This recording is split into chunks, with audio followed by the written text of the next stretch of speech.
I heard thee speak me a speech once, but it was never acted, or if it was, not above once. For the play I remember, please not the million, 'twas caviare to the general, but it was as I received it, and others whose judgments in such matters cried in the top of mine. An excellent play, well digested in the scene, set down with as much modesty as cunning, I remember. One said there were no sallets in the lines to make the matter savoury, nor no matter in the phrase that might indict the author of affectation, but called it an honest method as wholesome as sweet, and by very much more handsome than fine. One speech in it I chiefly loved, 'twas Aeneas' tale to Davi, and thereabout of it especially, where he speaks of ram slaughter. If it live in your memory, begin at this line. Let me see the rugged Pyrrhus like the Hyrcanian beast. It is not so, it begins with Pyrrhus.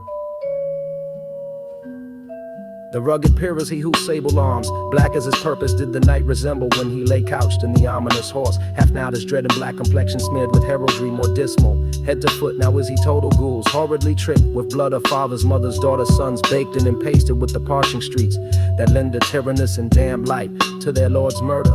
Roasted in wrath and fire, and thus Osiris with coagulate gore with eyes like carbuncles, the hellish Pyrrhus, old grandsire Priam seeks.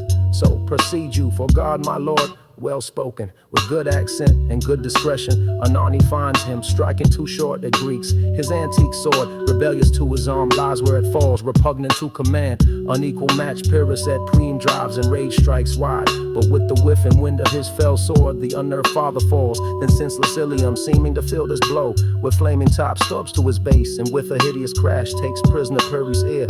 For lo, his sword, which was declining on the milky head of Reverend Priam, seemed other air to stick so, as a painted tyrant Pyrrhus stood, and like a neutral to his will, and matter did nothing, but as we often see against some storm, a silence in the heavens, the rack stands still, the bold wind speechless, and the orb below as hushes deafen on the dreadful thunder, doth rend the region. So after Pyrrhus paused, aroused vengeance set some newer work, and never did the Cyclops hammers fall on Mars' armor forged for proof it returned with less remorse than Pyrrhus' bleeding sword.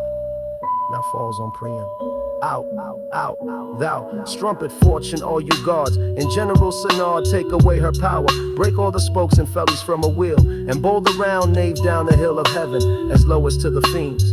This is too long, it shall to the barbers with your beard, prithee say on. He's for a jig or a tale of bawdry, or he sleeps, say on, come to a Cuba, but who had seen the marbled queen? The marbled queen, that's good, marbled queen is good.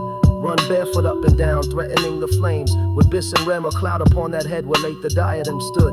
And for a robe about a length in all team lawns, a blanket in the alarm of fear caught up. Who this had seen, with tongue and venom steep, gains fortune state with treason that pronounced, but if the gods themselves did see her then. When she saw Pyrrhus make malicious sport and mincing with his sword her husband's limbs, the instant burst of clamor that she made, unless things mortal moved them not at all, would have made milch the burning eyes of heaven, and passion in the gods. Look, whether he has not turned his color and has.